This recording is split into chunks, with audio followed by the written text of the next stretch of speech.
अगर सैनिक इस तरह की बातों से आहत होने लगे ना, तो अपना काम नहीं कर पाएगा। बिल्कुल बात सही है। ये लोग जो इस तरह की बातें करते हैं, ये अपना काम करें। ये शायद ये भूल गए हैं कि वो सैनिक जो इन्हीं के परिवार से, इन्हीं के समाज से, विभिन्न जाति धर्म संप्रदाय क्षेत्रों से आगे सैनिक बनता है, तो उसका एक धर्म होता है सैनिक धर्म, और उसकी जो झुकता है जिसके आगे उसका सर, वो होती है भारत माता। शायद इनको याद नहीं है, और ये 22 तारीख भूल गए हैं, 22 अप्रैल की डेट। चाहे कोई किसी भी पार्टी का हो, कोई भी व्यक्ति हो, और ये आदत शायद 22 को वहां होता है, तो जाति धर्म सब इनको पता चल जाता है क्या होता है जाति, क्या होती है धर्म।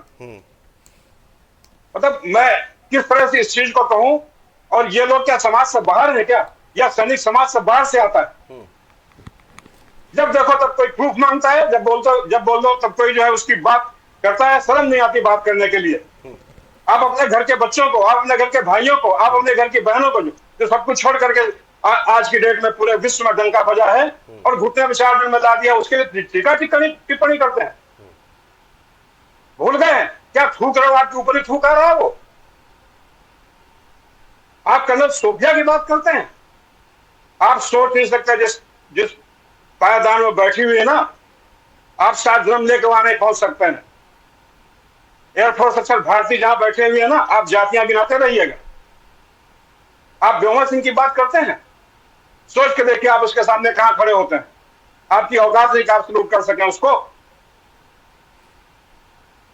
हद हो गई, हद हो गई। आप अपने घर के बच्चों को, अपने घर के भाइयों को, जो आज सब कुछ छोड़ करके वहां शहादत लेके आ रहे हैं, और इस तरह की बातें यहाँ चर्चा का समय है। ये सारे धमकाने में लगे हुए, अपने देश को इंटरेस्टिंग में लगे हुए हैं। इस समय तो दिखा दीजिए कि आप एक हैं। और रही सैनिक की बात, सैनिक का पद हमेशा सर्वोच्च है, रहेगा। उसको कोई मिटा नहीं सकता है। जिसने वर्दी पहनी, सबकी वर्दी पहनने की औकात नहीं। आज मैं बैठा हूं, 31 साल 32 साल नौकरी करके आया हूं, बड़े अप्स एंड डाउन देखते हैं। शर्म नहीं आती, लड़ाई लड़ रही है, लेकिन सैनिक की साल में ट्रेन में जा रहा है। कहने का मतलब यह है कि कुछ तो लिहाज करिए, अपने घर का लिहाज करके, अपने भाइयों को लिहाज करिए। अब टीका टिप्पणी करके अपने क्या दिखाना चाह रहे हैं, आप हैं क्या? मैं आज ये सवाल पूछ रहा हूं, जिन जिन लोगों ने ऐसी टिप्पणियां की हैं, या इसके पहले जिसने किया है, किसने प्रूफ मांगा है। मैं तो बोल रहा हूं, मिसाइलों बांध के फेंक देने, वहीं से प्रूफ मिल जाता कि प्रूफ होता क्या। आज दुर्भाग्य कि मैं जो है इस ऐसी डिबेट में बैठा हूं जो मुझे बोलना पड़ रहा है। हम लोग किसी से कोई मतलब नहीं रखते हैं। अपने ड्यूटी से, अपने देश की रक्षा से, अपना जो हमारा सर्वोच्च शासक है, जहां से हमें हुक्म मिलता है, अगर हम उसका हुक्म ओबे कर रहे हैं, तो कहा जाता है कि हम जो है नतमस्तक हो रहे हैं। कहने का मतलब यह है कि हमें हंसी और रुलाई दोनों आ रही है आज की डेट में, ऐसी सुनकर के जो मैं बोल रहा हूं यहाँ बैठ के। आप लोग अपने फायदे के लिए जो कुछ करना है करते रहिएगा, लेकिन भगवान के लिए, देश के लिए, और देश के जब तक कोई अस्तित्व बचेगा नहीं, तब पार्टियां रह जाएंगी, न जातियां रह जाएंगी, न धर्म रह जाएंगे। अगर इस तरह का हाल रहा है, यही सोच रही। अभी चर्चा हो रही थी कि अंग्रेजों के जमाने में मतलब जाति के नाम पर, तो उसका आप लोगों ने अर्थ समझा है। इसलिए कि एक जोश जुनून पैदा होता है अपनी कम्युनिटी को लेकर के, इसलिए नहीं कि आपस में लड़ने के लिए और चुनाव जीतने के लिए। बैठे हैं वहां पे एसी में, सारी फैसिलिटी सारी ली जा रही है। जय बार आप इलेक्ट होकर जाएंगे, तय बार आपको सब सारी फैसिलिटीज मिलेगी। किससे? आम जनता के टैक्स पेयर पे। और आप फौजियों की बात करते हैं।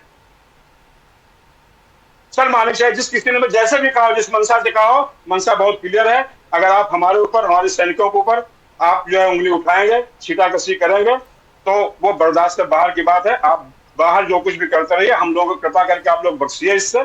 और आप लोग ऐसी जो इस तरह की रुचिपन की बातें करते हैं ना, गंदी चादर झाड़ते हैं एक दूसरे के ऊपर, सैनिकों को उसके ऊपर कोई फर्क नहीं पड़ता है। तो कृपा करके कम से कम जो है अपने भाइयों को, अपनी बहनों को, जो आप ही के समाज से, आप ही की जातियों से, जो आज वहां पे तैनात होगा, जो ऑन ड्यूटी है, वो क्या सोच रहा होगा? उसको शर्म आ रही होगी, हमारे लोग ऐसे बात करते हैं, हमारे गार्जियंस ऐसे बात करते हैं, हमारे जो बैठे हुए जो संसद में बैठ करके हम लोगों के लिए नीतियां बनाते हैं, वो ऐसी बात करते हैं। हम किस पे विश्वास करेंगे अगर हमारे ऊपर आपका विश्वास नहीं है? महज जातियां ढूंढी जाती हैं। वो एक कर्नल के पद पे पहुंची हुई सोफिया कुरैशी जी है, सोच नहीं सकते कितना त्याग बलिदान किया होगा। 3 पीढ़ियां जी, और बिल्कुल। आप क्या कह देते, किसकी बहन है वो, शर्म आनी चाहिए। बिल्कुल। और अगर ऐसी बातें होती रही तो सैनिक इस चीज को, पूर्व सैनिक भी सम्मान, हम लोग जो है इसके खिलाफ बहुत तेजी से, चाहे कोई भी पार्टी हो और चाहे कोई भी, हमें कोई लेना देना नहीं, हमें किसी से कुछ भी नहीं लेना देना है। लेकिन हमारा सैनिक धर्म पे अगर आप लोगों ने उंगली उठाई है, जिस किसी ने भी उठाई है, वो फिर मैं ज्यादा कहना नहीं चाहता हूँ, उसी तरह खड़ा होगा जैसे सामने, जिसके सामने बंदूक लेके खड़े होते हैं। बिल्कुल कमाल की बात हो गई। हम अगर कुछ बोलना नहीं जानते हैं, कुछ बोलते नहीं है, हम अपनी ड्यूटी से मतलब रखते हैं, सारे अपने परिवार वालों को, अपने धर्म को, जात को छोड़ करके सैनिक धर्म में आते हैं, देश की सेवा के लिए तत्पर होते हैं, उसके बावजूद ऐसी बातें होती, क्योंकि बैठ के आराम से मलाई करना ही है। ये बातें करने का औकात कहां से आई? जिनके बलबूते बातें हो रही हैं, आप उन्हीं को गरिया रहे हैं, उन्हीं के लिए अपशब्द का बात कर रहे हैं।